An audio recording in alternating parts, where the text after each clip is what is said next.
past lives couldn't ever hold me down. Lost love is sweeter when it's finally found. Inork esan dezake sekula ere ez duela alde hauetan sorgin deritzon hori buruzko eserrentzun? Ziur ezetz, ehunka baitira sorginei buruzko istorioak. Batzuen hitzetan, sorginak izaki nazkagarriak dira. Deabruaren jarraitzaile eta gurtzailek eta euren botereak erabiltzen dituzten gaizkia egiteko.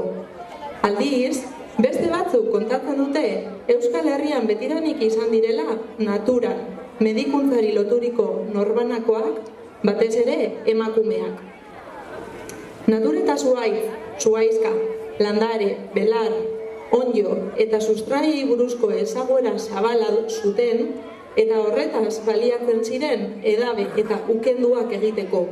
Belaunaldiz belaunaldi igarotako formula oso zaharren bitartean. Euskal Herrian sorginak berak laguntzeko eta kontrolatzeko erabili zuten bere jakinduria. Ezaguerak amama eta amarengandik jaso zituztenez entziko andreak ziren batez ere. Orain dela lauren bat mende zabaldu zen Europatik horren korronte bat. Gure herria eramin horietatik salbu egon zen luzaroan, baina sartu zenean erabat gaitzetzi zituen praktika horiek. Ekintza txarrak bihurtu ziren, eta natura mundu horietako ohiturak gordetzen zituztenean, aurkako ekintzak odoltzuak ekin zitzaion. Honekin lotuta, historia labur bat kontatuko dizuet.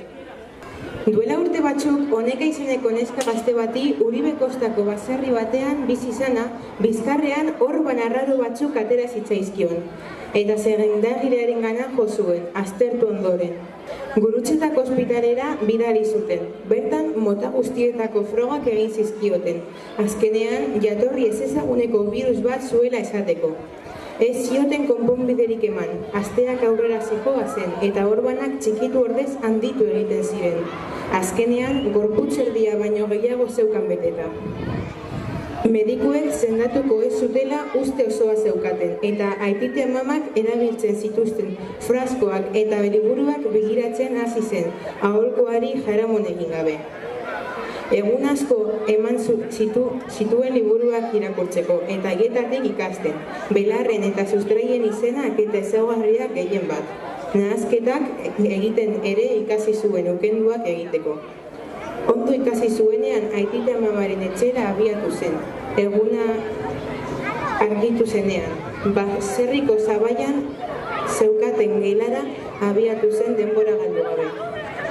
Tamaina, kolore eta jatorri ezberdinetako fraskoan hitz zuzkaten, eta horietatik bat atera zuen. Txiki samarra zen, eta urdin eta berde arteko koloredun likido bitzi eta oretsua zuen.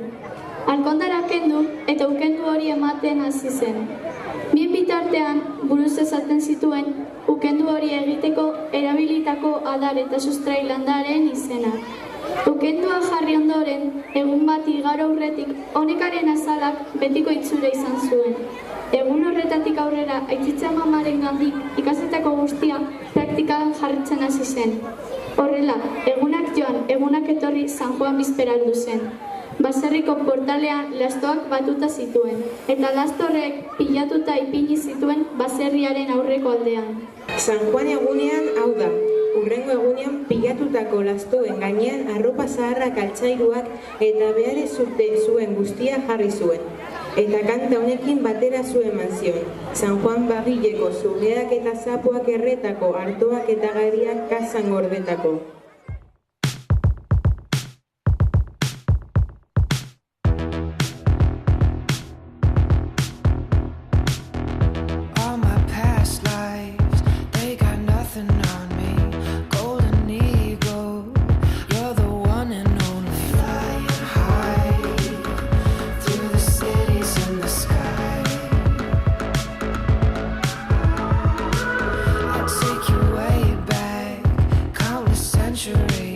Don't you remember?